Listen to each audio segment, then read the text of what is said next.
ఇప్పుడు మీ ఇద్దరు ఆల్రెడీ ఢిల్లీలో కోచింగ్ తీసుకున్నారు. అవును సార్. ఒక 1.5 year ఢిల్లీలో ఉన్నారు. అవును సార్. తర్వాత హైదరాబాద్ వచ్చేసారు. మీ కోచింగ్ మీ ప్రిపరేషన్ చేసుకుంటారు. అవును సార్. తర్వాత వచ్చేసి ఒక మెంటార్ నాలాంటి వారిని మెంటార్గా పెట్టుకుంటారు. అవును సార్. తర్వాత ఏమో ఎక్కడైనా మంచి కోచింగ్ సెంటర్లో మీరు ఒక ఫ్యాకల్టీ గాను లేకపోతే కనుక ఒక కంటెంట్ రైటర్ గాను జాయిన్ అవుతారు. అవును సార్.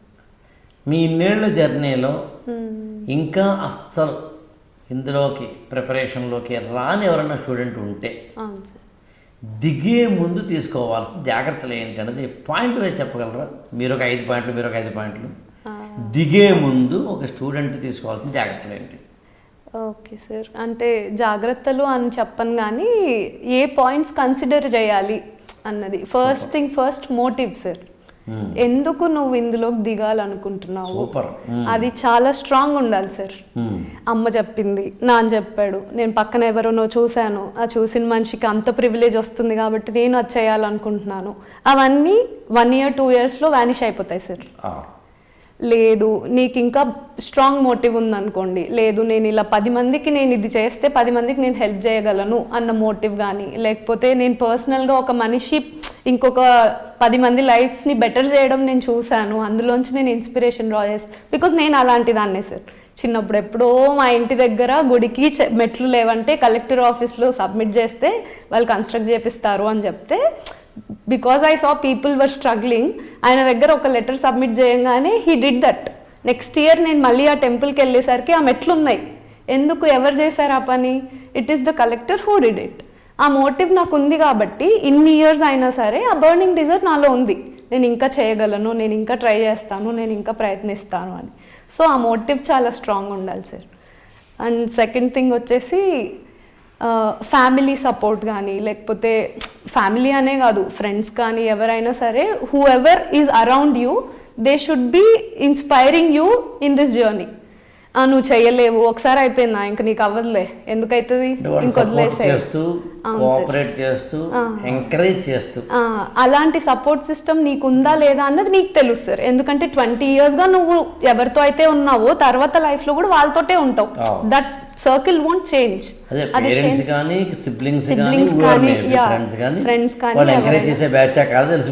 అవును సార్, మనకు తెలుస్తుంది అది. ఎందుకంటే this is not an easy thing sir. First అటెంప్ట్లో కొంతమందికి వస్తుంది, లేదా 6th అటెంప్ట్లో కొంతమందికి వస్తుంది, కొంతమందికి 9th అటెంప్ట్లో వస్తుంది. అది ఆ పేషెన్స్ కూడా ఉండాలి కదా సార్. నాకొక్కటి ఉంటే సరిపోదు, నా చుట్టూ ఉన్న వాళ్ళకి కూడా ఉందా లేదా, ఉంది అన్నప్పుడే మనం దిగాలి అన్నది స్ట్రాంగ్గా తెలుసుకోవాలి సార్. అండ్ మనం ఇది పర్స్యూ చెయ్యకపోయినా ఇదే నా జీవితం, if this is not happening, this is end of my life అనుకుంటే మాత్రం రావద్దు సార్ ఇందులోకి. ఓకే, అంటే ఇది రాకపోయినా పర్వాలేదు ఉంటేనే రావాలి. ఎందుకు నేను యూపీఎస్సీతో నేర్చుకునింది ఏంటంటే how to live my life. It's not like how to lead my life, how I am surviving, how I will be surviving my life, అది నేను నేర్చుకున్నాను sir. So for me it is important. దీనిలో ఒక చిన్న తిరకాసు ఉంది, అదేంటంటే IAS రాకపోయినా నేను బతకగలను అన్నప్పుడు మనకి మోటివేషన్ దెబ్బతిందంటావా? లేదు సార్, మోటివేషన్ ఎందుకు దెబ్బతిన్నదో కూడా నేను చెప్తాను సార్. నీకు ఆ బర్నింగ్ డిజైర్ ఉంది సార్, నువ్వు ఖచ్చితంగా అవ్వాలి అన్న బర్నింగ్ డిజైర్ తోటే నువ్వు చదువుతున్నావు. కానీ ఇప్పుడు కొన్ని lakhs of people రాస్తున్నారు సార్, కానీ పోస్ట్ ఉన్నది 1000 sir. It is humanly impossible to satisfy everybody. ఇప్పుడు 1 lakh మెంబర్స్కి నువ్వు పోస్టింగ్ ఏమి ఇవ్వట్లేదు కదా సార్. ఆ 99,000లో నేను ఉన్నానని, నేను ఫెయిల్యూర్ అని నన్ను నేను తీసి పారేసుకోలేను కదా sir. That's not how I lead my life కదా. సో నీకు ఆ బర్నింగ్ డిజైర్ ఉంది, నువ్వు ఎఫర్ట్స్ పెట్టగలుగుతున్నావు, నేను ఇందాక చెప్పినట్టు నీకు ఆ సపోర్ట్ సిస్టమ్ ఉంది అంటే ఆటోమేటిక్గా నీకు ఆ పుష్ వస్తుంది సార్. నాకు ఇంత హెల్ప్ దొరుకుతున్నప్పుడు I will definitely do it. నాకు ఉన్నంత వరకు నేను శాయశక్తిలో ప్రయత్నిస్తాను, ఖచ్చితంగా సాధిస్తాను.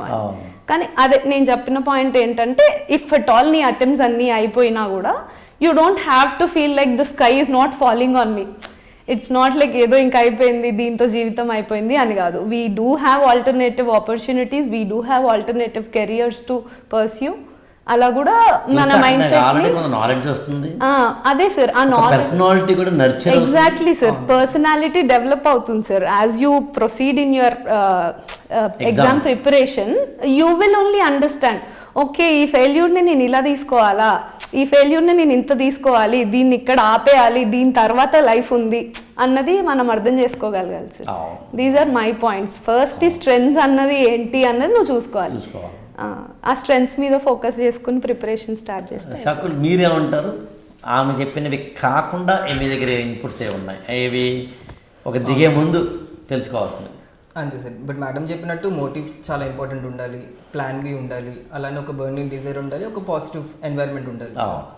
అది కాకుండా నాకు తెలిసినంత వరకు ముందు ఒక సెల్ఫ్ అనాలిసిస్ ఉండాలి సార్. తన మీద తనకి ఎంతవరకు అనాలిసిస్ ఉంది, తను ఎక్కడ స్టాండ్ అవుతాడు, తన ఎమోషనల్ క్వశ్చన్ ఎంత ఉంది, ఇంటెలిజెన్స్ క్వశ్చన్ ఎంత ఉంది, ఈ రెండు కూడా ఒకసారి ముందే చెక్ చేసుకొని, అలాగే అసలు ఎగ్జామ్ గురించి కూడా అవేర్నెస్ తెచ్చుకోవాలి సార్.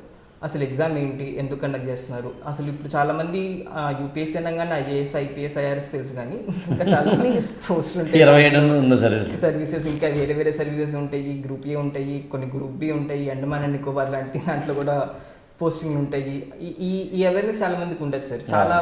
చాలా అంటే చాలా సూపర్ఫిషియల్గా పైపైన ఐఏఎస్ ఐపీఎస్ అనుకున్నట్టు వెళ్తారు. సో ఈ బేసిక్ అండర్స్టాండింగ్, అసలు మనకి మోటివ్ ఏంటి, దిగిన తర్వాత మనం ఎంత చదవాలి, ఏం చదవాలి, ఈ సర్వీస్కి వెళ్ళిన తర్వాత ఏమొస్తాయి, ఇదంతా కూడా అసలు జాబ్ నేచర్ ఎలా ఉంటుంది, మనం ఎలాంటి డిఫరెన్స్ తీసుకొస్తాము, ఈ అండర్స్టాండింగ్ కూడా చాలా ఇంపార్టెంట్ సార్ స్టార్ట్ చేసే ముందు.